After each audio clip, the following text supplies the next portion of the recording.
है दोस्तों, welcome to polytech hub. तो चलिए हम इस लेक्चर में स्टार्ट करने वाले हैं, एक न्यू चैप्टर स्टार्ट करने वाले हैं फिजिक्स में। इसका नाम है सेमीकंडक्टर फिजिक्स।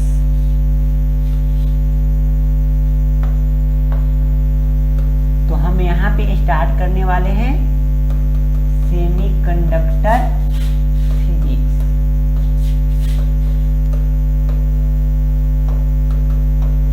और जब हम इसको पढ़ लेंगे सेमीकंडक्टर फिजिक्स को, इसको समाप्त कर लेंगे, तो हम स्टार्ट करेंगे fundamental of electrical and electronics part को, क्योंकि ये सब उसका क्या है, बेसिक्स है। इसको बिना पढ़े तो उसको पढ़ नहीं सकते हैं, इसलिए हम पहले इसको क्या करते हैं, आपको पढ़ाते हैं। तो देखिए सेमीकंडक्टर फिजिक्स में हम जनरली पढ़ेंगे क्या, इसमें हम सेमीकंडक्टर्स के बारे में पढ़ेंगे, जो इसके बारे में आप 7th क्लास 9th क्लास में पढ़ के आते हैं। कौन कंडक्टर होता है, कौन इंसुलेटर होता है, कौन सेमीकंडक्टर होता है, चालक, अर्धचालक और कुचालक पढ़ के आते हैं, वही सब है।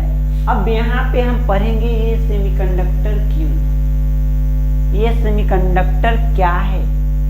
तो सबसे पहले तो हम क्लासिफाई कर लेते हैं इलेक्ट्रिकल बेसिस पे, हम इस पे कंपैरिजन देख लेते हैं। जो मेरा सॉलिड मटेरियल है, जिसको हम बांट रहे हैं 3 कैटेगरी में, कंडक्टर, इंसुलेटर और सेमीकंडक्टर, इस तीनों को जो बांट रहे, इसमें इलेक्ट्रिकल बेसिस पे, जो हम लोग इलेक्ट्रिकल पढ़े हैं ना, इलेक्ट्रिसिटी के बारे में, उस बेसिस पे हम क्या करें, इसमें डिफरेंसेस देखते हैं कि क्या है कंपैरिजन।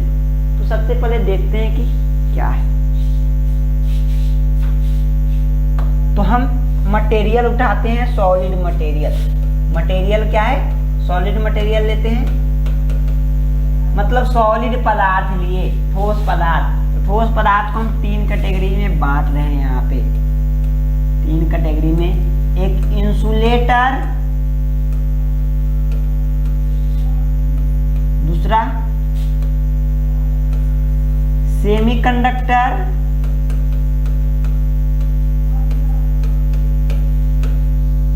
और तीसरा कंडक्टर। तो ये 3 मटेरियल हम कैटेगराइज किए। अभी हम यहाँ पे क्लासिफिकेशन देख रहे हैं, इलेक्ट्रिकल बेसिस पे हम इस पे कंपेयर करने का कोशिश कर रहे हैं। इसके बाद हम लोग इसके इंटरनल स्ट्रक्चर के आधार पे हम क्या करेंगे, एनर्जी बैंड के आधार पे हम क्या करेंगे, इसमें कंपैरिजन देखेंगे। तो ये क्या होता है, तो सबसे पहले देखिए इंसुलेटर क्या होता है। वैसे मटेरियल होते हैं, इंसुलेटर वैसे मटेरियल होते हैं जिसकी कंडक्टिविटी क्या होती है, कम होती है, बहुत ही कम, 0 होती है अप्रोक्सीमेटली। ये बहुत लो कंडक्टिविटी क्या करता है, पॉजिटिव करता है, लो कंडक्टिविटी होती है। और इसकी रेसिस्टिविटी भी क्या होती है, लो होती है। सॉरी, इसकी रेसिस्टिविटी क्या होती है, बहुत ज्यादा होगा। करेंट के फ्लो में बहुत ज्यादा रेजिस्टेंस ऑफर करेगा, करेंट को नहीं फ्लो करने देगा अपने से होकर। तो उसी मटेरियल को तो हम क्या बोलते हैं, इंसुलेटर बोलते हैं। वैसे मटेरियल जो करेंट अपने से होकर करेंट को ना फ्लो करने दे, उसको क्या बोलते हैं, इंसुलेटर बोलते हैं। तो यानी इसकी कंडक्टिविटी बहुत ही कम, 0 के अप्रोक्सीमेटली रहने वाली है। कंडक्टर, इसकी कंडक्टिविटी क्या होती है, हाई होती है। अपने से होके कंडक्टर क्या करेंगे, कोई कंडक्टर मटेरियल लिए हैं, उसके थ्रू आप सप्लाई कनेक्ट कर दिए, तो क्या करेगा, करेंट को फ्लो कराएगा, उसकी कंडक्टिविटी होगी, कंडक्टिविटी ज्यादा होगी। तो हमको मेनली इसके बारे में पढ़ना है, इसके बारे में, सेमीकंडक्टर के बारे में। तो सबसे पहले हम तीनों को डिफाइन करते हैं, ये होते क्या है, ये होते क्या है।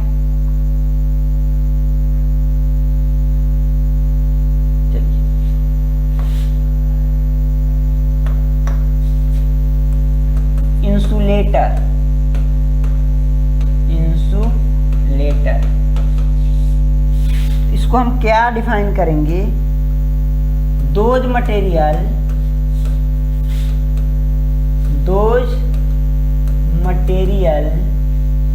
which possesses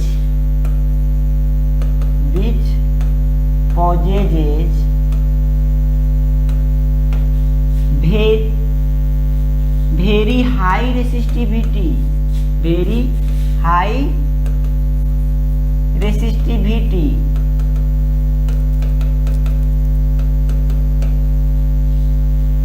and very low conductivity, very low conductivity. आपको रेसिस्टिविटी बता चुके हैं, और रेसिस्टिविटी रो से इसको डिनोट करते हैं। ये क्या होता है? रेजिस्टेंस होता है जब यूनिट लेंथ और यूनिट डायमेंशन के लिए आप जब बोलते हैं। तो अब देखिए इसका अपोजिट क्या होता है? कंडक्टिविटी। तो मतलब अगर रेसिस्टिविटी बहुत ज्यादा है तो कंडक्टिविटी बहुत कम होगा। बहुत ज्यादा रेजिस्टेंस आ जाएगा तो करेंट का कंडक्शन कम होगा, बहुत ही कम। वो बात यहाँ पे बता रहे हैं। तो वैसा मटेरियल जो क्या होता है, जिसकी रेसिस्टिविटी बहुत ज्यादा होती है, तो जो बहुत ज्यादा रेजिस्टेंस ऑफर करता है करेंट के फ्लो का, उसका कंडक्टिविटी क्या होगा? कम होगा। ठीक है, तो इसका रेंज हम बता देते हैं आपको।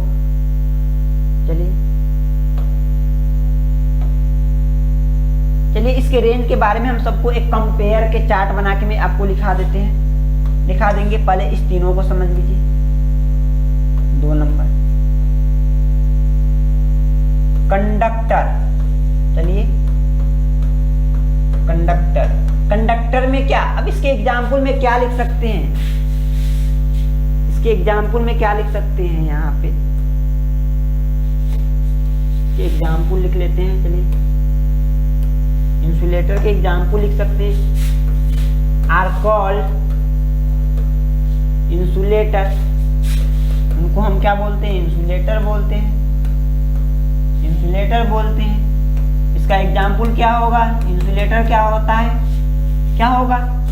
डायमंड होगा इंसुलेटर। ये करेंट का कंडक्शन नहीं करेगा, करेंट को नहीं फ्लो कराएगा। ग्लास होगा, रबर होगा, ये सब एक्सेट्रा बहुत सा। सूखा क्या हुआ? लकड़ी हो जाएगा। सूखा हुआ लकड़ी क्या हो जाएगा? प्लास्टिक क्या हो जाएगा? ठीक है, तो ये सब क्या होंगे? इंसुलेटर हैं। ठीक है, चीनी मिट्टी जिसको आप बोलते हैं वो क्या हो जाएगा? ये सब पोर्सिलिन जिसको बोलते हैं, तो ये सब क्या हो जाएगा? इंसुलेटर। अब सेकेंड देखिए, कंडक्टर।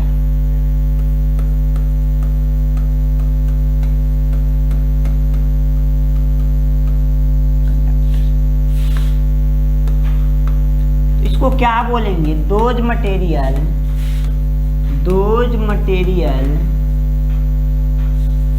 which possesses,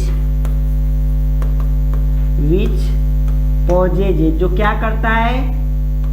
जो देता है, जो अप्लाई करता है ज्यादा, possesses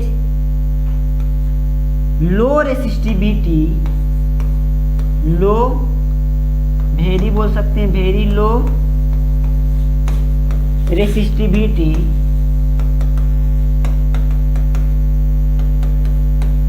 एंड जब रेसिस्टिविटी बहुत कम है तो कंडक्टिविटी क्या होगा? बहुत ज्यादा होगा, क्योंकि रेसिस्टिविटी क्या है? कंडक्टिविटी का रेसिप्रोकल है। तो यहाँ पे रेसिस्टिविटी क्या होगा? बहुत कम होगा, तो ये क्या होगा? बहुत ज्यादा होगा। तो very low resistivity and very high conductivity, very high conductivity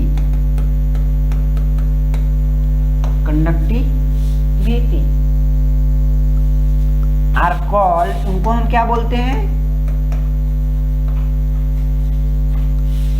conductor. उनको हम क्या बोलते हैं? कंडक्टर। तो एक इंसुलेटर था जिसकी रेसिस्टिविटी बहुत ज्यादा थी और कंडक्टिविटी बहुत कम थी, मतलब इसमें कोई भी फ्री इलेक्ट्रॉन मौजूद नहीं थे, बहुत कम फ्री इलेक्ट्रॉन मौजूद थे इंसुलेटर में, जिसके कारण वो करेंट का फ्लो नहीं करा पाता था, अपने से होकर करेंट को नहीं जाने देता था, बहुत ज्यादा रेजिस्टेंस ऑफर करता था करेंट के फ्लो में, करेंट के फ्लो को अपोज करने के लिए। तो रेसिस्टिविटी बहुत ज्यादा था, कंडक्टिविटी बहुत कम। लेकिन ये है ना कंडक्टर, इसमें जो मेटल आते हैं वो सब होते हैं, या एक ऐसा मटेरियल है जिसमें फ्री इलेक्ट्रॉन्स लार्ज अमाउंट में होते हैं, फ्री इलेक्ट्रॉन्स लार्ज अमाउंट में होते हैं। मतलब हम क्या बोले, इसका कंसंट्रेशन बोले, इलेक्ट्रॉन का कंसंट्रेशन मतलब पर क्यूबिक सेंटीमीटर में कितना इलेक्ट्रॉन प्रेजेंट है। तो इसमें जो पर क्यूबिक सेंटीमीटर में लार्ज इलेक्ट्रॉन मौजूद होते हैं, फ्री इलेक्ट्रॉन, इसमें पर क्यूबिक सेंटीमीटर में बहुत ही कम 9 के बराबर फ्री इलेक्ट्रॉन मौजूद होते हैं। इसीलिए इसकी कंडक्टिविटी बहुत कम, 0 के इक्वल बोल सकते हैं अप्रोक्सीमेटली। इसकी कंडक्टिविटी क्या हाई होगा, क्योंकि क्या पर क्यूबिक सेंटीमीटर में, एक घन सेंटीमीटर में क्या बहुत ज्यादा फ्री इलेक्ट्रॉन्स मौजूद रह रहे हैं, बहुत ज्यादा फ्री इलेक्ट्रॉन्स मौजूद रह रहे हैं। तो इसकी कंडक्टिविटी हाई होगी ना भाई, तो इसकी कंडक्टिविटी हाई होगा, रेसिस्टिविटी लो होगा। अब एग्जाम्पल देखिए, इसका एग्जाम्पल क्या होगा। तो जितने भी मेटल्स होते हैं, जितने भी मेटल्स होते हैं धातु, वो सब क्या है, सभी कंडक्टर्स हैं, सभी क्या है, कंडक्टर्स हैं। तो एग्जाम्पल लिख लीजिए, एल्यूमिनियम, कॉपर,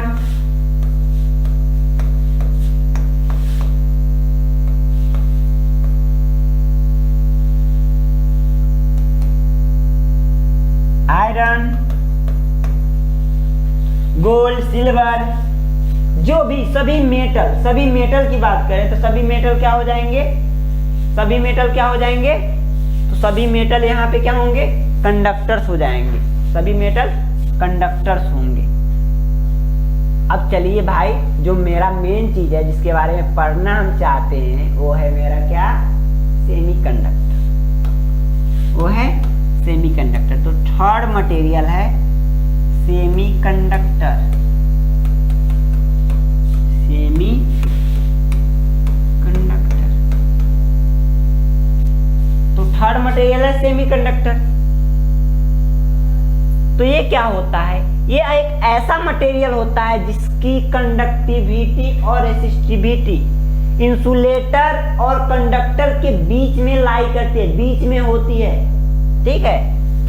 तो क्या बोलेंगे, those material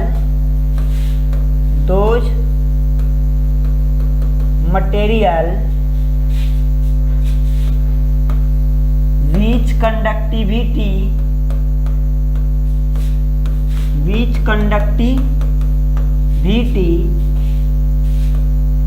and resistivity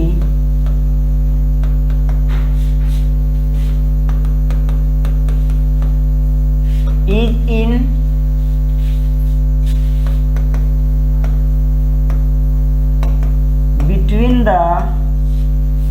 in between the insulator and conductor,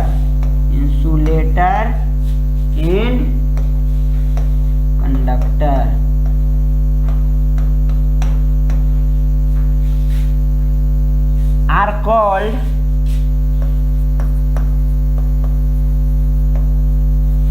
semiconductor,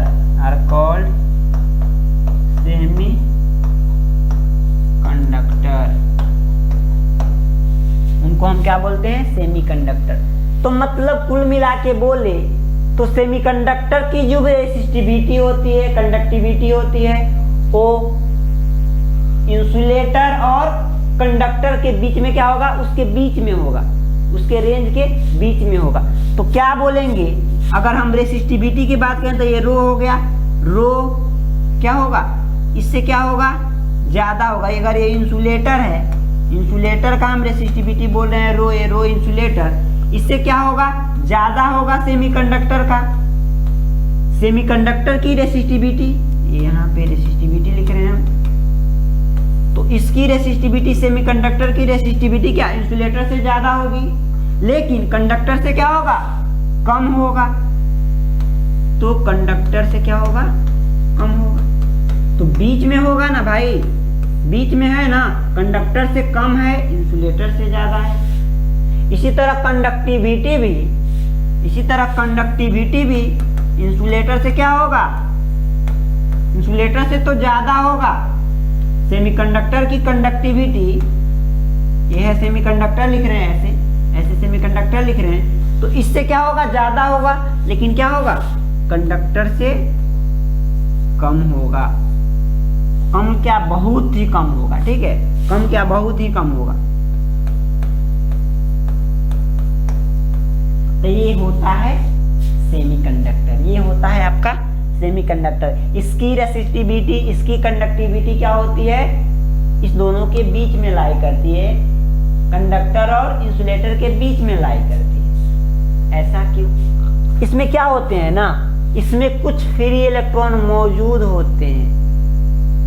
insulator में फ्री इलेक्ट्रॉन बहुत ही कम, ना के बराबर कोई फ्री इलेक्ट्रॉन मौजूद नहीं होता है, करंट का कंडक्शन नहीं करेगा।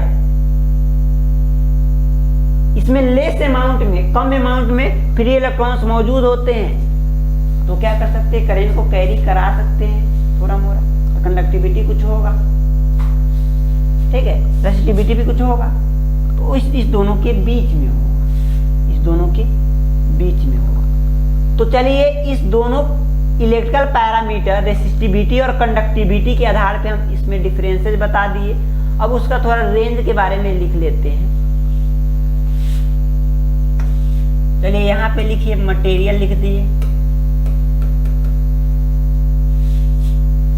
यहाँ पे लिख दे रहे हैं रेसिस्टिविटी, और यहाँ पे लिख देते हैं आपका कंडक्टिविटी।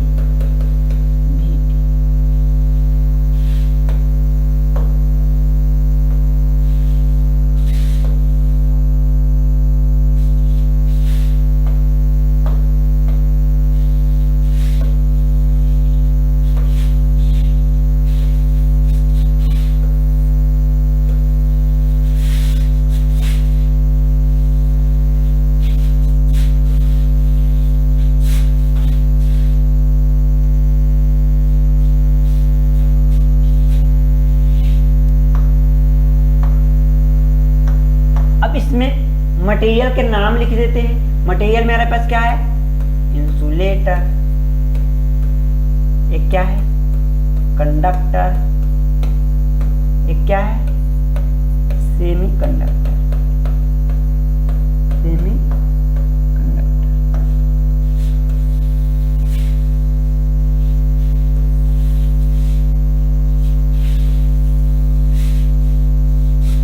ठीक है, अब देखिए इंसुलेटर के बारे में क्या बोले, रेसिस्टिविटी। इसकी रेसिस्टिविटी हाई होती है, बहुत ज्यादा होती है, इसलिए करंट को फ्लो नहीं कराता अपने के थ्रू, अपने से होकर करंट को नहीं जाने देता है। तो इसका रेंज होगा 10 to the power 11 to 10 to the power 19 ohm metre. यही होता है रेसिस्टिविटी का यूनिट, ओम मीटर। तो इतना ज्यादा होता है, देखिए कितना ज्यादा है, कितना पावर में ज्यादा है, सभी प्लस में। तो क्या होगा, इसकी रेसिस्टिविटी तो बहुत ज्यादा है। अब कंडक्टिविटी क्या होता है, इसका रेसिप्रोकल होता है, तो इसका अपोजिट हो जाएगा 1/10 टू द पावर 11। तो इसका कंडक्टिविटी का रेंज क्या हो जाएगा, 10 to the power -11 to 10 to the power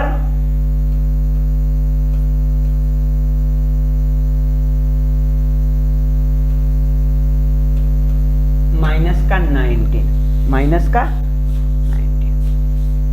ये है। अब चलिए सेमीकंडक्टर की बात करते, कंडक्टर की बात कर लेते हैं, कंडक्टर की बात कर लेते हैं। तो कंडक्टर की रेसिस्टिविटी क्या होती है, कम होती है, कम होती है।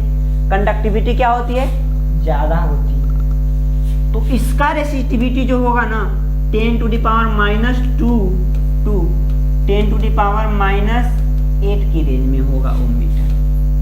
देखिए सभी माइनस में तो कम होगा ना, माइनस में तो कम होगा, माइनस में तो रेसिस्टिविटी कम होगा। अब कंडक्टिविटी क्या होगा, ज्यादा होगा। कंडक्टिविटी क्या होगा, ज्यादा होगा। मतलब 10 to the power 2 to 10 to the power 8 के बीच। अब इसका यूनिट क्या होता है, siemens metre inverse, siemens metre inverse सब आपको बता के रखे हैं, सब पढ़ा चुके हैं। अब सेमीकंडक्टर की बात आती है, तो इसकी रेसिस्टिविटी किसके रेंज में होती है, 10 to the power -5 to 10 to the power minus plus 6 के बीच में होती है। 10 to the power minus 5 to 10 to the power 6 के रेंज में होती है ओम मीटर। ठीक है, तो इसकी कंडक्टिविटी क्या होगी? 10 to the power 5 to 10 to the power minus 6। क्या होगा? इसका अपोजिट कर देंगे तो इसका प्लस में हो जाएगा, इसका माइनस में हो जाएगा। साइमन मीटर इनवर्स, ये क्या है? ओम मीटर। तो ये है एक इलेक्ट्रिकल बेसिस पे, इलेक्ट्रिकल जो हम लोग पैरामीटर पढ़े हैं, रेसिस्टिविटी पढ़े हैं, कंडक्टिविटी पढ़े, उसके बेसिस पे क्या हो गया? कंपैरिजन हो गया। तो हमको उठाना है यहाँ से इसको, सेमीकंडक्टर को। तो अभी हम तो क्या इलेक्ट्रिकल प्रॉपर्टी के आधार पे इस पे क्लासिफिकेशन देखिए। तो अब बताइए, आप पूछिएगा सर क्या खास बात है इस सेमीकंडक्टर में कि हम इसको यूज कर रहे हैं? हमारा चैप्टर का नाम है सेमीकंडक्टर फिजिक्स। सेमीकंडक्टर को यूज कर रहे हैं ज्यादा, इतना ज्यादा यूज करें। अब देखिए इसका यूज क्या है सेमीकंडक्टर का। आप जो मोबाइल बनाते, मोबाइल है आपका, उसके मदरबोर्ड में देखिए जितने भी सारे बहुत ज्यादा इक्विपमेंट बने हैं, ऐसे छोटे छोटे आपको दिखते होंगे। ऐसे आप मदरबोर्ड खोल के देखिएगा मोबाइल का या रेडियो का, तो उसमें इतना बड़ा दिखेगा, किसी में 2 ऐसे निकला हुआ होगा, ऐसे ही सब भरा हुआ है, काला काला दिखाई देगा। 3 किसी में निकला हुआ है, काला काला जैसे दिख रहेगा। जैसे आप चॉकलेट की तरह होता है ना, चॉकलेट की तरह दिखेगा छोटा छोटा। इसे खाना मत, इसे खाना नहीं है, ऐसे दिखता है। ठीक है, तो ये सब ही क्या उसको बना रहा है, ये सबसे मिलके ही मेरा डिवाइस बना है। आप पढ़ते हैं ये जो एलसीडी दिख रहा है ना, ये एलसीडी, ये भी इसी से बना है, सेमीकंडक्टर से ही बना है। इतना सारा कम एनर्जी लेता है। ठीक है, कम एनर्जी लेता है। सीआरटी जो पहले रहता था उससे बहुत कम एनर्जी लेता है। आपके घर में जो एलईडी बल्ब लगाते हैं, एलईडी बल्ब, वो भी क्या इसी का बना है, सेमीकंडक्टर का ही बना है। और जैसे जो पहले बल्ब लगाते थे कि कौन वाला, टंगस्टन वाला, क्या बहुत ज्यादा एनर्जी कंज्यूम करता था और क्या हीट भी ज्यादा देता था हमको, गर्मी भी ज्यादा, एनर्जी का क्या होता, लॉस ज्यादा होता था। लेकिन अब एलईडी लगा दीजिए, कम वाटेज का होता है ना, कम एनर्जी पे क्या ज्यादा रोशनी देता है, कम एनर्जी पे ज्यादा रोशनी देता है। तो है ना भाई फायदेमंद, है ना फायदेमंद। इतना ही नहीं, जो अब स्पेस रिसर्च होता है, रिसर्च में बात करें, जो भी कंप्यूटर कंपोनेंट की बात करें, सभी इसी से बना है। सभी, सबके लिए जिम्मेवार यही है, सबकी उत्पत्ति इसी से हुई है बहुत ज्यादा। आगे फ्यूचर भी दिख रहा है तो सेमीकंडक्टर से ही फ्यूचर दिख रहा है। आपका जो सोलर प्लेट है क्या बना है, इसी का बना है, सेमीकंडक्टर का ही।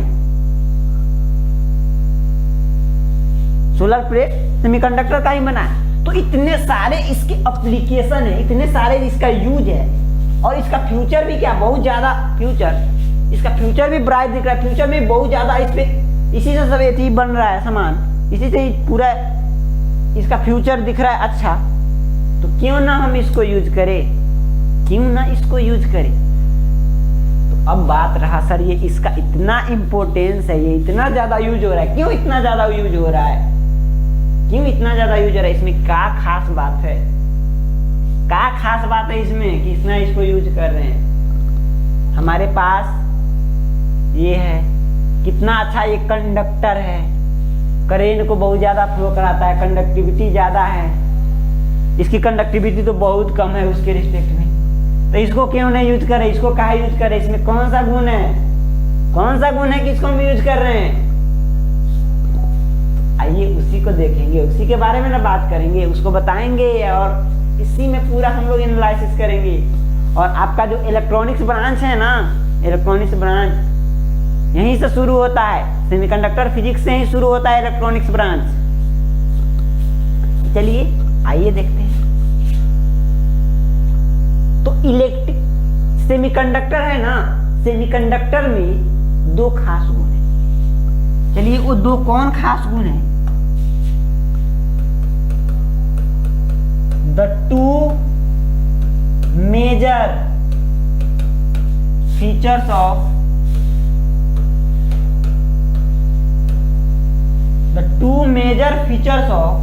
और सारे भी खास गुण, लेकिन मेनली ये 2 डिस्कस करेंगे।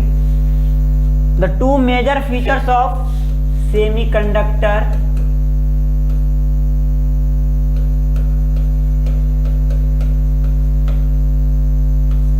सेमीकंडक्टर्स आर, दो जो मेन फीचर है उसको देखिए, वही जो फीचर है ना जो इतना अप्लीकेबल उसको बना दिए, इतना ज़्यादा उसके इम्पोर्टेंस को बढ़ा दिए सेमीकंडक्टर को, वो कौन सा फीचर है? चलिए काम कर सकते हैं इसमें जो है ना, इसमें फ्री इलेक्ट्रॉन्स की अमाउंट को कंट्रोल कर सकते हैं अपने अनुसार।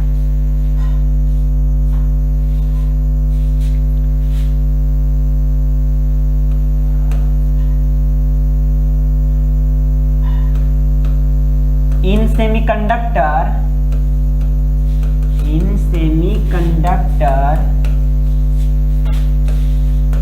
the amount of free electrons, चलिए फ्री इलेक्ट्रॉन्स की बात नहीं करते, यहाँ पे एक और चार्ज कैरियर आता है। चार्ज को ढोने वाला जनरली हम इलेक्ट्रिसिटी में इलेक्ट्रॉन्स पढ़ते हैं, यहाँ पे एक और चार्ज कैरियर आ जाएगा होल, उसके बारे में हम बात करेंगे। दो चार्ज कैरियर आ जाएंगे, तो यहाँ पे जो चार्ज को ढोने वाले हैं, जिसके कारण ढोएंगे तो चार्ज जब फ्लो करेगा तभी तो करंट फ्लो करेगा, करंट का एग्जिस्टेंस होगा। तो जो सेमीकंडक्टर में जो है ना, जो चार्ज कैरियर को ढोने वाले हैं, उसकी मात्रा को, उसके अमाउंट को, नंबर को हम कंट्रोल कर सकते हैं अपने अनुसार। In semiconductor the amount of charge carriers,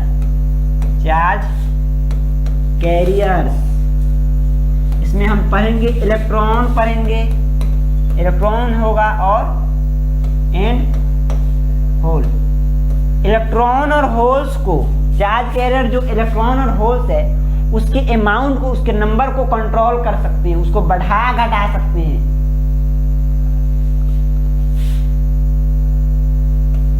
can be control.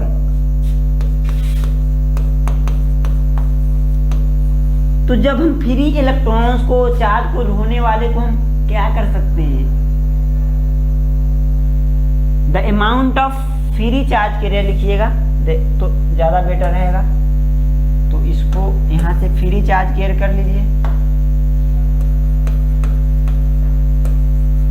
चलिए, तो इसका मतलब जब फ्री इलेक्ट्रॉन को हम क्या कर रहे हैं, कंट्रोल कर पा रहे हैं, उसके नंबर को घटा बढ़ा सकते हैं, तो उसी से तो कंडक्टिविटी होता है।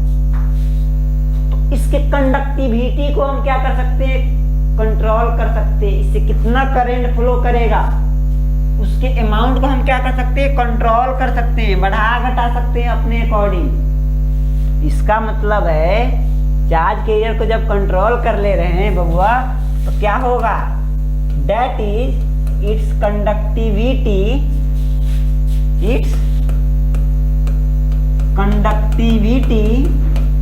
Can be controlled. मर्जी के अनुसार क्या कर लेंगे, जितना फ्री इलेक्ट्रॉन्स करना होगा अपने अकॉर्डिंग हम क्या करेंगे, कर लेंगे। और इसकी कंडक्टिविटी को क्या कर सकते हैं, कंट्रोल कर सकते हैं, घटा बढ़ा सकते हैं। किसी हमारे डिवाइस के थ्रू कितना करंट फ्लो करे, उसके अमाउंट को हम क्या कर रहे हैं, यहाँ पे कंट्रोल कर रहे हैं। और भी कंट्रोल तो अदर में भी कर सकते हैं, लेकिन इसमें बहुत कम एनर्जी पे हम कंट्रोल कर रहे हैं, कम एनर्जी पे कंट्रोल कर रहे हैं। तो ये है इसका बेनिफिशियल। सेकेंड, एक और इसका एडवांटेज है, अगर किसी सेमीकंडक्टर का जो डिवाइस बना है इनमें, उससे इधर से करंट फ्लो करा रहे हैं आई, तो इधर चला जाएगा, तो ठीक है, मान लीजिए इधर चला जाता है। लेकिन अब करंट को अपोजिट फ्लो करा दे, उस साइड से इस साइड, तो इस साइड अब नहीं फ्लो करेगा, एक ही साइड से करंट, एक साइड से जाएगा, दूसरे साइड से इधर से फ्लो करेगा, इधर से जाएगा, इधर से जाएगा इधर। लेकिन अपोजिट फ्लो करना चाहे तो उसको नहीं फ्लो करने देगा, यानी करंट को एक ही डायरेक्शन में क्या करेगा, फ्लो करने देगा। सेकेंड फीचर है इसका, ठीक है। ये भी इसका बहुत ही इंपॉर्टेंट फीचर है, जो इसका एग्जिस्टेंस को, इसके इंपोर्टेंस को बहुत ज्यादा बढ़ा देता है।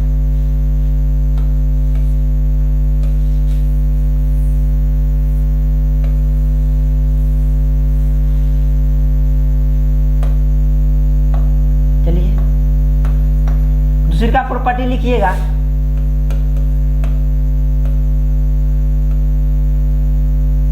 दूसरी का प्रॉपर्टी क्या है? इट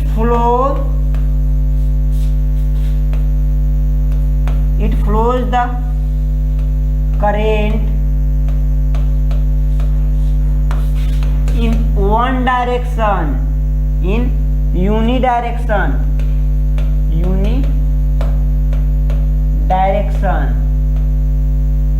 एक ही दिशा में करेंट को फ्लो कराएगा,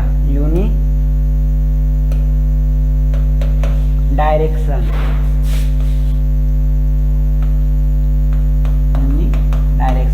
मतलब आप एक कॉपर का वायर ले रहे, एक कंडक्टर को ले लिए, तो अगर आप इधर से करंट फ्लो कराते हैं तब भी इधर से इधर चला जाता है।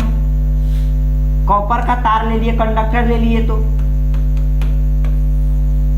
और इधर से भी करंट अगर फ्लो करा दिए, इधर से सप्लाई दे दिए तो क्या, तो भी करंट इधर फ्लो करा जाता है। लेकिन ये कहता है ना भाई ना, तू आओ इधर से फ्लो करेगा।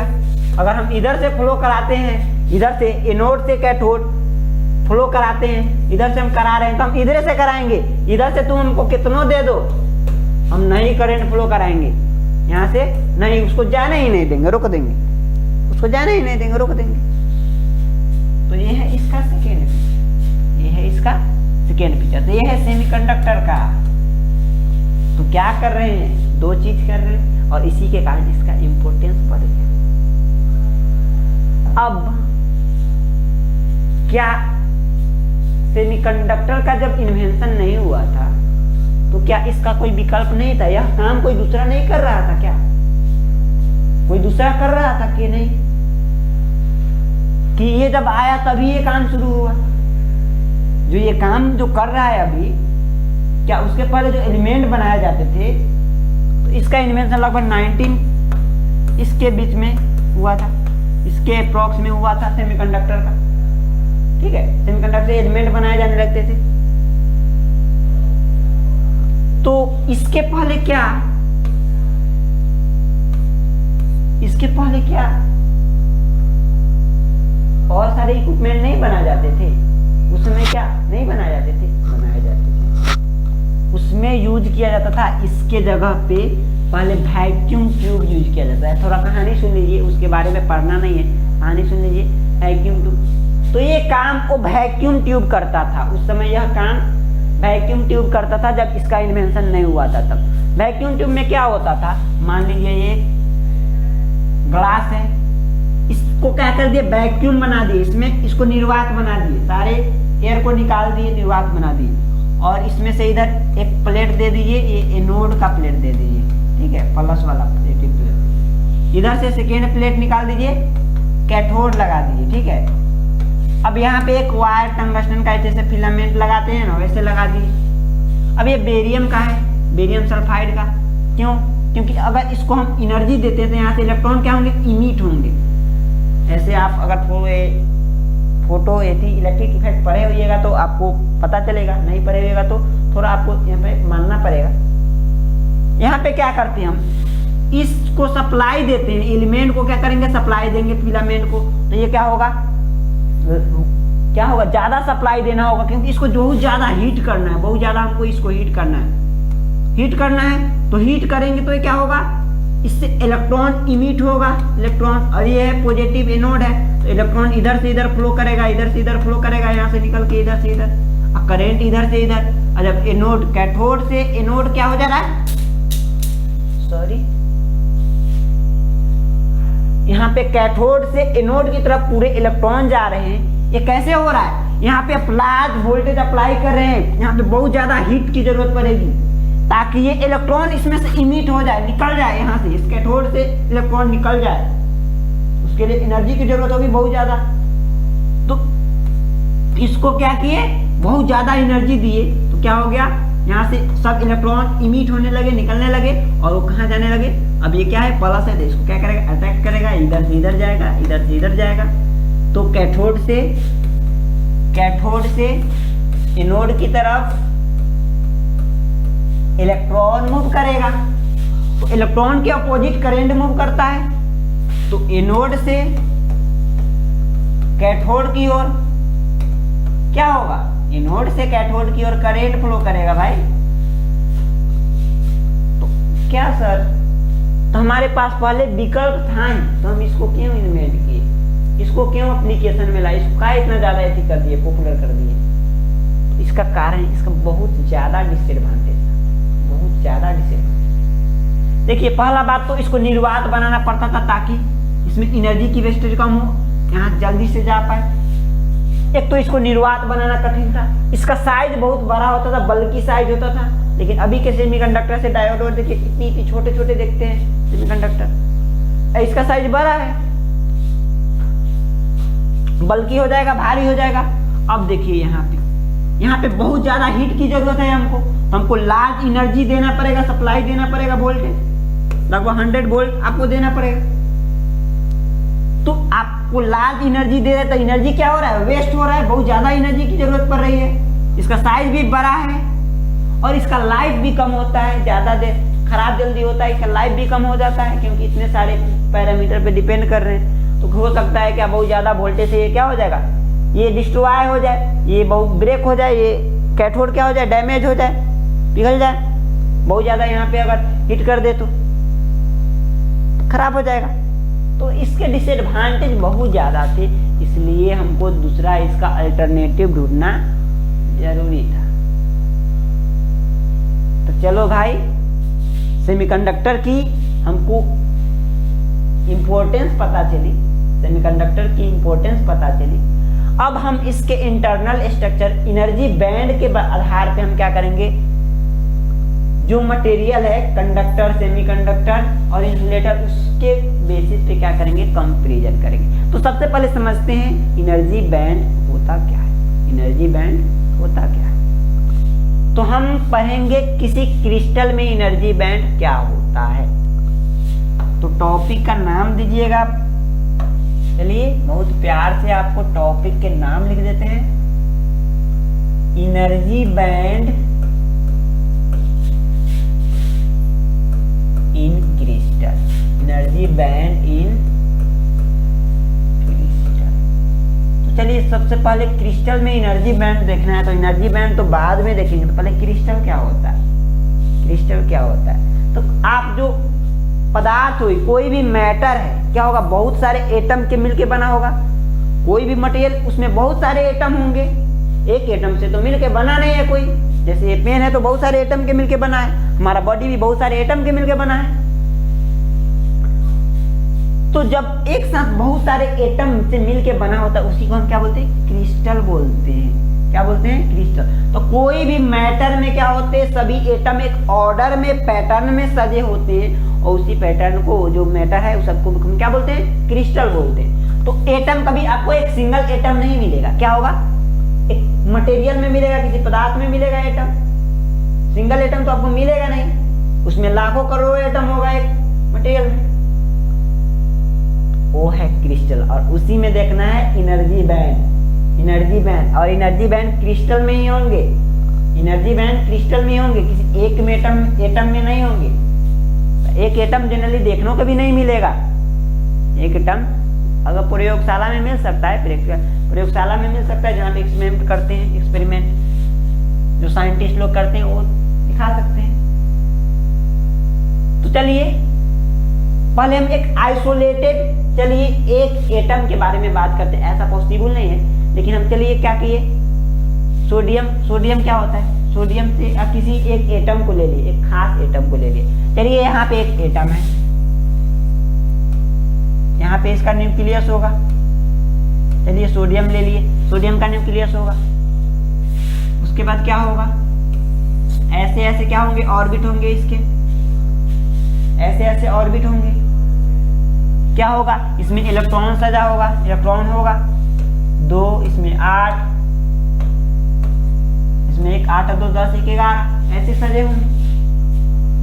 तो ये जो इलेक्ट्रॉन है किसी ऑर्बिट में, किसी इलेक्ट्रॉन है इस ऑर्बिट में, इस पे किसका इफेक्ट देखने को मिल रहा है, तो ये पॉजिटिव है, इसका इफेक्ट दिखने को मिल रहा है, इसका इफेक्ट दिखाई देगा, इसका इंटरेक्शन इस पे होगा। अदर किसी दूसरे एटम का इफेक्ट नहीं होगा, क्यों, क्योंकि एक ही एटम को हम देख रहे हैं, कि एक ही एटम को देख रहे हैं। तो एक एटम है तो इसी के न्यूक्लियस का इस पे इफेक्ट दिखाई देगा, इसी का इंटरेक्शन होगा। और ये है सेम डिस्टेंस पे है, इसके कारण जितना इसका एनर्जी होगा इस इलेक्ट्रॉन का इस इंटरेक्शन पे डिपेंड करेगा। इसके इंटरेक्शन पे एक ही इंटरेक्शन है, एक ही पे इफेक्ट पड़ रहा है, इस पे भी सेम इफेक्ट पड़ रहा है, तो इसका और इसका एनर्जी क्या होगा, सेम होगा। सेम ऑर्बिट में है तो सेम होगा। और किसी भी इलेक्ट्रॉन का एनर्जी किस बात पे डिपेंड करेगा, वो किस ऑर्बिट में है, यहाँ पे है कि यहाँ पे है कि यहाँ पे है, किस सब सेल में है, यहाँ पे है, यहाँ पे, ठीक है, किसमें वो घूम रहे हैं, किस सब सेल में वो घूम रहे हैं, ठीक है। तो इसके लिए हम देखें तो इस दोनों का सेम होगा, तो ऐसे दोनों का अगर सेम है तो हम ऐसे दिखाना चाहें इस इलेक्ट्रॉन का इस इलेक्ट्रॉन का, तो दोनों का सेम है तो क्या ऐसे ही तो दिखाएंगे। मतलब दोनों का अगर क्या है, अगर सेम है, मान लेते ए है, दोनों का ए है, ए एनर्जी है, इलेक्ट्रॉन वोल्ट, तो क्या दोनों का यहाँ पे दिखाएंगे, दोनों के लिए क्या ग्राफ बनेगा, ये एनर्जी का है, ये इलेक्ट्रॉन का है, तो दोनों के लिए सेम पे दिखाएंगे, एक स्ट्रेट लाइन से बन जाएगा। तो चलिए लिखते हैं इसको। तो ये क्या है, एक सिंगल एटम, एक आइसोलेटेड एटम, अलग एक एटम निकाल के देखें उसके बारे में बोल रहे हैं। लेकिन ऐसा पॉसिबल तो नहीं है, ऐसा तो होगा नहीं। हमको एटम कैसे मिलेगा, सिंगल एटम तो मिलेगा नहीं, हमको ग्रुप में मिलेंगे, क्रिस्टल में मिलेंगे एटम, सभी क्रिस्टल में होंगे, एक साथ बहुत सारे एटम होंगे।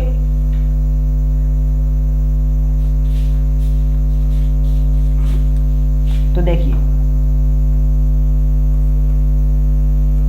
in an isolated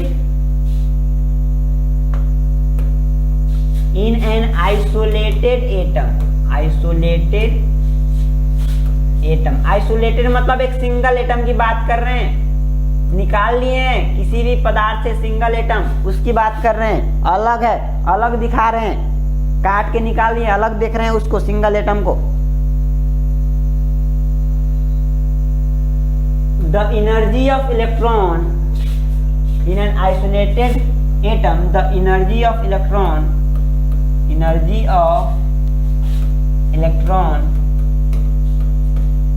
depends on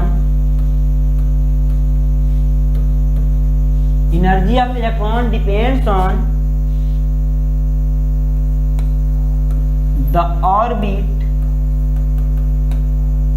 in which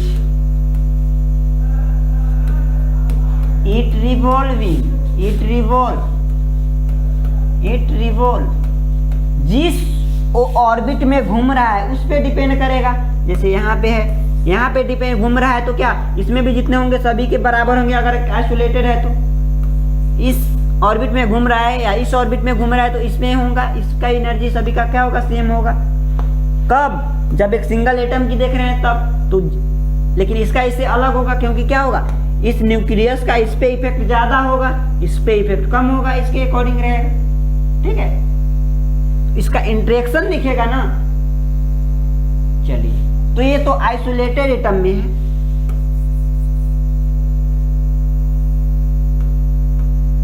एक एटम निकाल के देखें उसकी बात कर रहे हैं, तो इसलिए इसकी एनर्जी को, एक इलेक्ट्रॉन के एनर्जी को आप एक डिस्क्रीट फॉर्म में दिखाएंगे, तो क्या बोलेंगे, in an isolated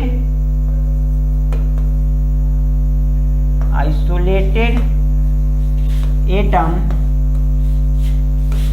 the energy of electron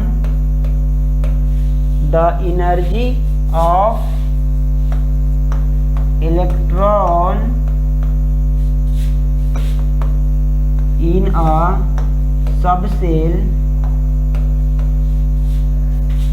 is in discrete form,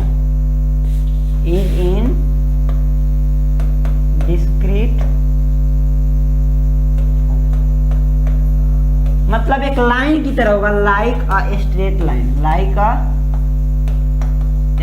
line, ऐसा होगा। मतलब हम क्या बोले, आप एक एटम निकाल लिए, एक खास एटम, एक एटम निकाल लिए, एक एटम की बात कर रहे हैं, निकाल के अलग दिखाएं, उस पर किसी दूसरे एटम का इफेक्ट नहीं है, तो क्या उसका जो एक है इसमें जितने इलेक्ट्रॉन होंगे सबका एनर्जी क्या होगा, सेम होगा। तो सबका एनर्जी को अगर ऐसे ग्राफ पे दिखाए तो सबका एनर्जी जितना होगा, एक स्ट्रेट लाइन होगा, ऐसे स्ट्रेट लाइन बनेगा। सबका सेम है तो ऐसे ही बनेगा ना, एक ही जगह दिखाएंगे ना। जितना भी इलेक्ट्रॉन है सबका इस तरह स्ट्रेट लाइन होगा। तो वही बात बोल रहे हैं। ऐसा कब होगा, ऐसा कब होगा जब आइसोलेटेड एटम की बात कर रहे हैं, एक सिंगल एटम की बात कर रहे हैं, किसी मटेरियल से काट के एक एटम निकाले हैं, उसको देख रहे हैं, उसके बारे में बात कर रहे हैं। लेकिन ऐसा तो होता नहीं है प्रैक्टिकली। हमको क्या मिलेगा, एक साथ बहुत सारे एटम होंगे, एक क्रिस्टल में बहुत सारे एटम होंगे, बहुत सारे एटम से मिलके एक क्रिस्टल बना होगा, है ना। तो एक साथ बहुत सारे एटम के क्रिस्टल बना होगा। तो एक एटम पे अदर एटम का भी इफेक्ट दिखेगा, अदर एटम का भी क्या इंटरेक्शन दिखेगा। मतलब ऐसे है,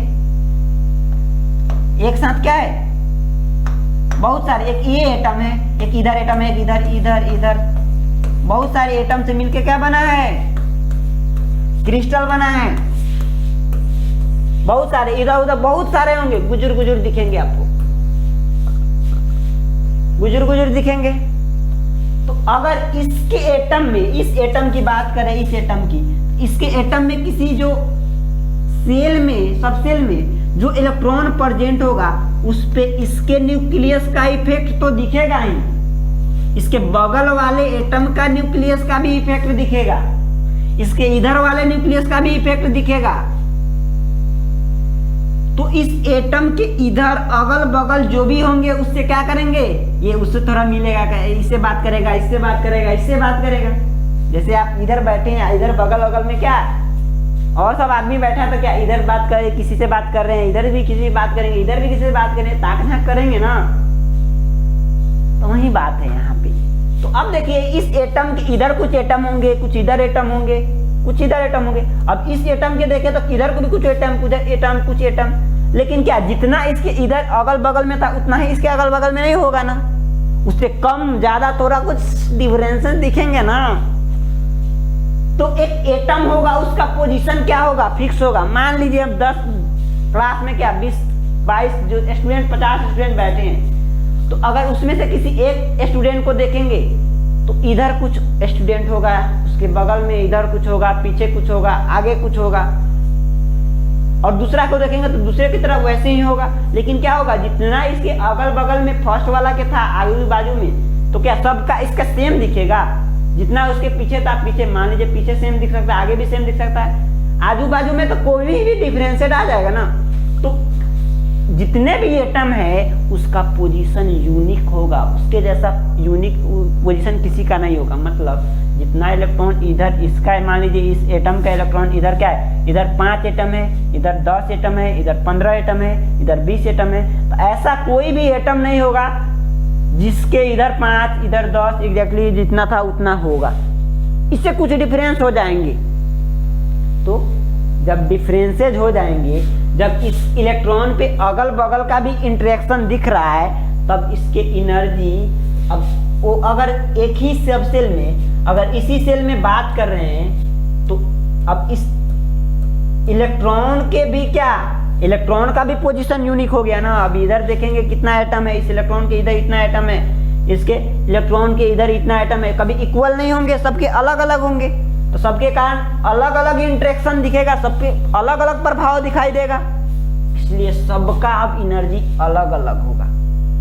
अब जो एक सबसेल के जो एनर्जी को आप स्ट्रेट लाइन से दिखा दे रहे थे, अब वो नहीं, सब इलेक्ट्रॉन का, अब एक सबसेल में जितने इलेक्ट्रॉन थे क्या सबका सेम था, तो क्या ऐसे दिखा दे रहे थे, एक लाइन दिखा दे रहे थे। लेकिन अब जितने भी इलेक्ट्रॉन है सबकी एनर्जी में कुछ ना कुछ डिफरेंसेज है। तो सबको अगर इस तरह ग्राफ में दिखाएं तो एक का इतना होगा, तो एक कुछ ना कुछ उससे कम होगा, इससे कुछ ज्यादा होगा, कुछ ज्यादा होगा। बहुत सारे इलेक्ट्रॉन है, सबकी एनर्जी में क्या थोड़ी थोड़ी क्या होगा, डिफरेंसेस दिखाई को देंगे इस तरह। तो अब जो आपको ये जो एनर्जी का जो डायग्राम था, एक स्ट्रेट लाइन दिखाई दे रहा था एक आइसोलेटेड एटम के केस में, क्रिस्टल में वैसा नहीं होगा। अब यहाँ पे इसको देखें तो ये क्या इतना चौड़ा बैंड के रूप में दिखाई देगा ना, एनर्जी अब बैंड के रूप में दिखाई देगा। तो अब यही को बोलते हैं, इसी को एनर्जी बैंड। अब एनर्जी एक स्ट्रेट लाइन के रूप में नहीं दिखाई देगा, एक बैंड के रूप में दिखाई देगा। क्यों बैंड के रूप में दिखाई देगा? क्योंकि अगर वो एक ही सबसेल में है, एक ही सबसेल में है, तो भी उसमें जितने इलेक्ट्रॉन होंगे सबकी एनर्जी अलग अलग होगी, सबकी एनर्जी अलग अलग हुई, और एक दूसरे से क्लोजर करके नियर होंगे, और क्या होगा, एक बैंड बना लेगा। एक सबसेल के देखे तो एक सबसेल में बैंड बन जाएगा, और इसी को बोलते हैं एनर्जी बैंड, इसी को बोलते हैं एनर्जी बैंड। तो चलिए लिख लेते हैं इसको, चलिए इसको रहने दीजिए, हम लोग आगे बात कर लेते हैं, लिख लेते हैं।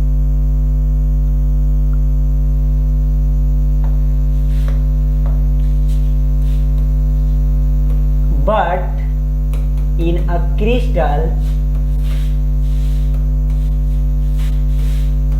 each atom has unique position. जितने भी एटम होंगे उसके आजू बाजू सबका नंबर क्या होगा, सेम नहीं होगा, सबका अलग अलग होगा, और उसके कारण क्या हो जाएगा, hence each electrons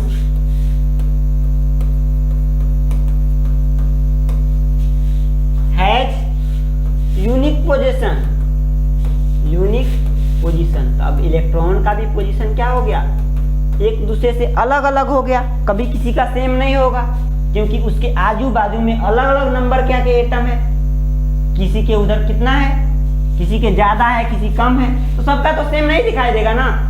तो क्या होगा, इस इलेक्ट्रॉन का पोजीशन भी क्या हो जाएगा, यूनिक हो जाएगा।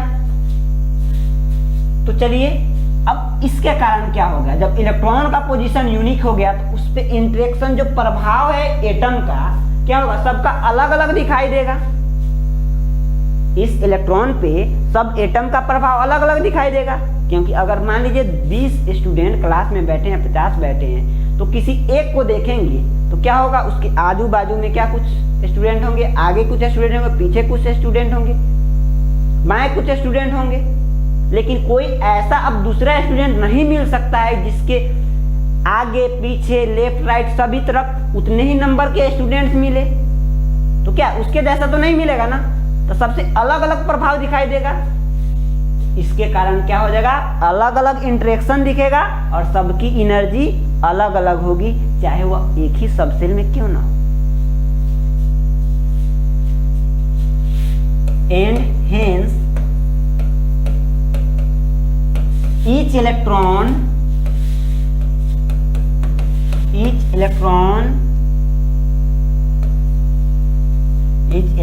कर लीजिए यहां पे,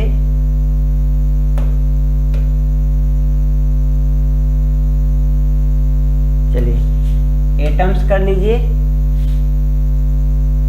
electrons, each electrons has unique interaction, सब पे अलग अलग नंबर एटम का इंटरेक्शन दिखाई देगा। Hence each electron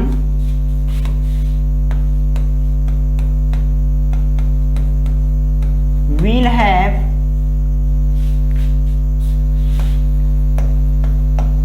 different energy level, different energy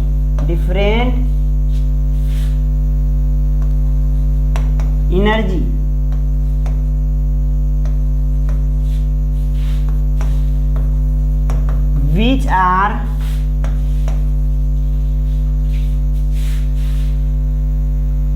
very closer to each another, ज्यादा डिफरेंसेस नहीं दिखाई देंगे, closer to each another.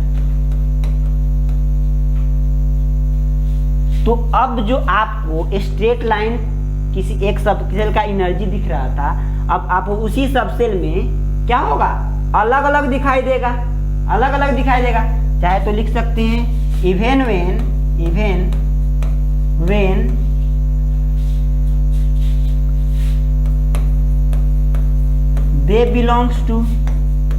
they belongs to same subset,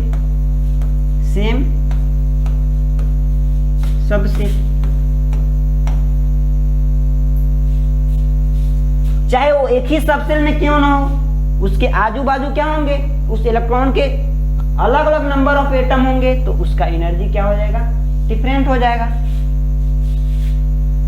same subshell,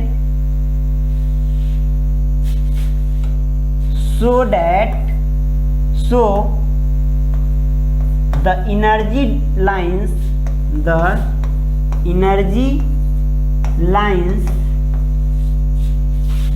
are very closer to each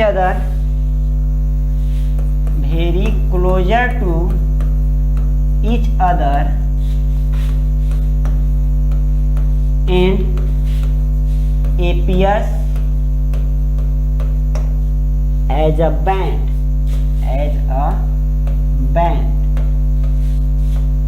और उसी को आप क्या बोलते हैं, energy band, which is called energy band,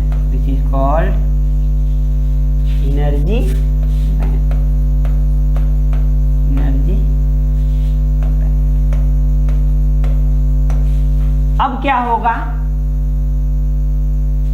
अगर आइसोलेटेड के केस में देखिए, सिंगल एटम के केस में, तो हमको एक स्ट्रेट लाइन दिखाई दे रहा था, किसी एक सबसेल में भी देखे तो, लेकिन वहीं क्रिस्टल के फॉर्म में देखे तो क्रिस्टल के फॉर्म में ही एटम हमको मिलेंगे, आइसोलेटेड तो मिलेंगे नहीं। तो किसी अब एक सबसेल में भी देखे ना, तो इलेक्ट्रॉन के जितने भी इलेक्ट्रॉन है उस सबसेल में, सबकी एनर्जी अलग अलग होगी। एक क्या होगा, एक का इतना है तो उसके बगल में होगा तो उससे क्या होगा, थोड़ा सा कम होगा या थोड़ा सा ज्यादा होगा, फिर उसके बगल वाला का थोड़ा सा कम या थोड़ा सा ज्यादा, थोड़ा सा कम थोड़ा सा ज्यादा, ऐसे ऐसे एक दूसरे से नियर होंगे। अब हमको एक स्ट्रेट लाइन के जैसा नहीं दिखाई देगा, अब हमको क्या, इस बैंड के जैसा दिखाई देगा, एक बैंड के जैसा दिखाई देगा, ऐसा एक पट्टी के जैसा, और इसी को आप क्या बोलते हैं, एनर्जी बैंड। क्या बोलते हैं, एनर्जी बैंड। तो क्लियर है एनर्जी बैंड। चलिए एक एग्जांपल लेते हैं और उससे आपको बताते हैं। तो चलिए सोडियम लेते हैं, एक सोडियम एटम ले लिए, क्या है 11, इसका क्या होता है, चलिए इसको तोड़ लीजिए, 1s2 2s2 3p6 और 3s1, ठीक है। चलिए अब देखिए ये 2p6 होगा, ये 2p6 होगा, 1s2 2s2 2p6 3s1, ठीक है। 2 2 4 6 10 1 11 हो गया। अगर देखिए ये है, चलिए आइसोलेटेड का एक केस लेते हैं। आइसोलेटेड मान लेते हैं एक सोडियम का एटम लिए, वो सिंगल काट के निकाल लिए हैं मटेरियल से, उसको देख रहे हैं, मटेरियल से किसी पदार्थ से काट के निकाल दिया है, उसको देख रहे हैं। तब इसमें जो किसी भी सबसेल में जो क्या होंगे, इलेक्ट्रॉन होंगे, जितने भी इलेक्ट्रॉन होंगे उसका एनर्जी क्या होगा, सेम होगा, क्योंकि सिर्फ उस पे उसके न्यूक्लियस का इफेक्ट दिखाई देगा। अदर एटम तो उसके आजू बाजू दिख नहीं रहे हैं, निकाल के अलगे देख रहे हैं। तो आइसोलेटेड के केस में मान लीजिए यहाँ पे न्यूक्लियस है, ये न्यूक्लियस है, तो क्या होगा, पहले 1s का होगा, 2s का होगा सबसेल का, 2p का होगा और 3s का होगा। पहले इसका एनर्जी होगा, तब इसका ऐसे होंगे, तो इसका भी क्या दिखाई देगा, इसमें भी जितने इलेक्ट्रॉन होंगे इस सबसेल में, उसका एनर्जी क्या होगा, सबका एनर्जी सेम होगा, तो इसका भी रिप्रेजेंटेशन एक लाइन की तरह दिखाएंगे। इसमें भी जितने इलेक्ट्रॉन्स होंगे उसका एनर्जी सेम होगा, तो एक लाइन की तरह दिखाएंगे, इसमें भी लाइन की तरह दिखाएंगे, इसमें भी स्ट्रेट लाइन की तरह दिखाएंगे आइसोलेटेड के केस में। लेकिन अगर अगर क्रिस्टल के फॉर्म में हो जाए, क्रिस्टल के फॉर्म में देखें, क्रिस्टल के फॉर्म में, तो ऐसा होने वाला है कहाँ, ऐसा तो नहीं होगा ना। क्या होंगे, इसमें जो किसी क्रिस्टल में देखेंगे तो क्या होगा, किसी इलेक्ट्रॉन पे बहुत ज्यादा अदर एटम के भी क्या होंगे, इफेक्ट दिखाई देंगे। तो अब ये जो है ना एनर्जी जो दिख रहा था ऐसे, अब क्या होगा, ऐसे आपको बैंड की तरह दिखाई देंगे। इस सबसेल में जितने इलेक्ट्रॉन्स है, इस सबसेल में जितने इलेक्ट्रॉन्स है अब सबकी एनर्जी अलग अलग होगी, सबकी एनर्जी अलग अलग होगी। किसी एक दूसरे से नियरर होंगे तो क्या होगा, एक बैंड की तरह दिखाई देगा, ऐसा एक पट्टी की तरह दिखाई देगा आपको। और इसी की क्या बोल रहे हैं आप, इसी को क्या बोल रहे हैं, एनर्जी बैंड। क्या बोल रहे हैं, एनर्जी बैंड। इसकी भी दिखाई दोगी, इसकी भी एनर्जी बैंड की तरह दिखाई दोगी। अब ये धीरे धीरे कम होता चला जाएगा। अब इस पे देखिए, जो इलेक्ट्रॉन क्या होंगे, न्यूक्लियस से सबसे ज्यादा नियर होंगे, उस पे इसका सबसे ज्यादा इफेक्ट दिखाई देगा। इसके एटम के न्यूक्लियस का सबसे ज्यादा इफेक्ट दिखाई देगा। इसके आजू बाजू के जो दूर न्यूक्लियस होंगे उसका कम इफेक्ट दिखाई देगा। इसलिए ये लगभग स्ट्रेट लाइन की तरह इसकी एनर्जी दिखाई देगी, इससे ज्यादा नहीं दिखाई देगा। इसमें थोड़ा कम आपको एथी दिखाई देगा, बैंड की तरह नहीं दिखाई देगा ज्यादा। ठीक है, तो अब देखिए, अब ये है आउटर मोस्ट सेल। ये न्यूक्लियस का सबसे बाहरी सब सेल है, आउटर मोस्ट सेल है। इसमें इलेक्ट्रॉन्स है, इसमें के इलेक्ट्रॉन्स की बात करें तो इसी को हम क्या बोलते हैं, वैलेंस इलेक्ट्रॉन बोलते हैं। इसमें क्या होंगे, वैलेंस इलेक्ट्रॉन होंगे। आउटर मोस्ट सेल के इलेक्ट्रॉन को वैलेंस इलेक्ट्रॉन बोलते हैं। और इसका एनर्जी लेवल, एनर्जी बैंड ये है। अब देखिए, एस वाला है 2 इलेक्ट्रॉन लेता है, इसमें 2 इलेक्ट्रॉन होना चाहिए था, लेकिन है कितना, 1 है। कितना, 1। इसमें भी क्या होगा, आधा भरा होगा और आधा खाली होगा, आधा भरा होगा और आधा खाली होगा। तो आधा फील्ड होगा और आधा पार्शियली क्या होगा, खाली होगा। अब देखिए, ये है वैलेंस इलेक्ट्रॉन के कारण। इसमें जो एनर्जी का ये बैंड दिख रहा है आपको, किस इलेक्ट्रॉन के कारण है, वैलेंस इलेक्ट्रॉन के कारण। अब इससे हमको कोई मतलब नहीं, अब हमको देखना है सिर्फ वैलेंस वाला को देखना है, वैलेंस बैंड का एनर्जी बैंड देखना है। इससे अब हमको ज्यादा मतलब नहीं रहेगा, अब हमको सिर्फ आउटर मोस्ट सेल से मतलब रहेगा। तो ये जो वैलेंस बैंड इलेक्ट्रॉन्स के कारण, वैलेंस इलेक्ट्रॉन्स के कारण जो एनर्जी बैंड दिख रहा है, वैलेंस इलेक्ट्रॉन के कारण, उस एनर्जी बैंड को हम क्या बोलते हैं, वैलेंस एनर्जी बैंड। इसको क्या बोलेंगे, वैलेंस एनर्जी बैंड। और इस बैंड का नाम देंगे वैलेंस बैंड, वैलेंस बैंड। और इसके एनर्जी को क्या बोलेंगे, valence energy band,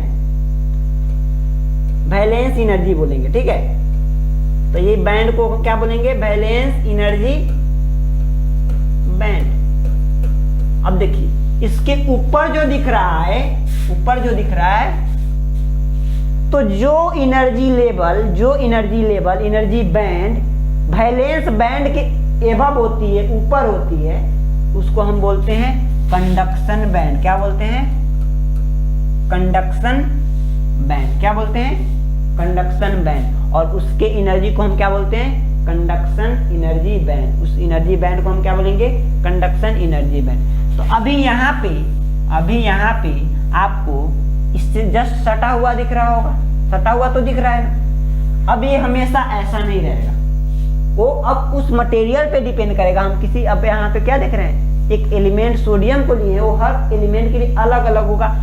valence band और कंडक्शन बैंड में किसी में क्या होगा, गैप, ये सटा है अभी, किसी में क्या होगा, वैलेंस बैंड यहाँ है, कंडक्शन बैंड यहाँ है, किसी में दोनों के बीच में गैप रहेगा, दोनों के बीच में गैप रहेगा।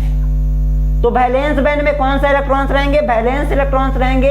और इसके कारण जो एनर्जी लेवल एग्जिस्ट कर रहा है, वैलेंस एनर्जी बैंड। इसके ऊपर जो होगा एनर्जी लेवल, एनर्जी बैंड, उसको बोलेंगे कंडक्शन बैंड। और इस दोनों में एक दूसरे से सटा भी हो सकता है, एक दूसरे से, दोनों में एनर्जी का डिफरेंसेस भी हो सकता है।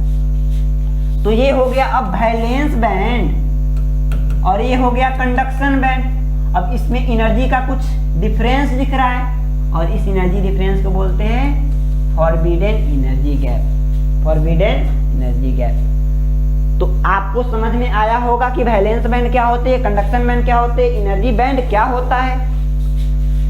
सबसे पहले तो एनर्जी बैंड क्या होता है और आउटर मोस्ट सेल में वैलेंस बैंड क्या होता है और कंडक्शन बैंड क्या होता है। उसका एनर्जी बैंड को हम बोलते हैं balance energy band, conduction energy band. इसके आगे हम लोग इसके बारे में लिखेंगे नेक्स्ट लेक्चर में।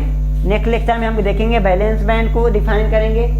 ऐसे तो इसी में आपको डिफाइन करके बता दिए, आगे लिखेंगे इसका डिफिनेशन लिखेंगे, ईजी की डिफिनेशन लिखेंगे। ईजी किस में ज़्यादा होता है किस में कम होता है वो किस पैरामीटर पे डिपेंड करता है देखेंगे।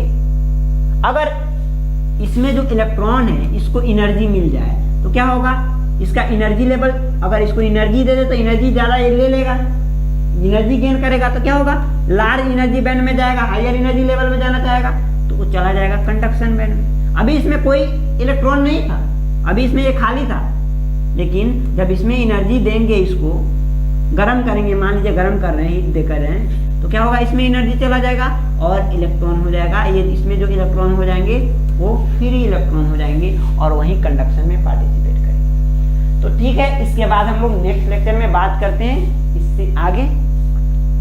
एंजॉय कीजिए लेक्चर को। Thank you.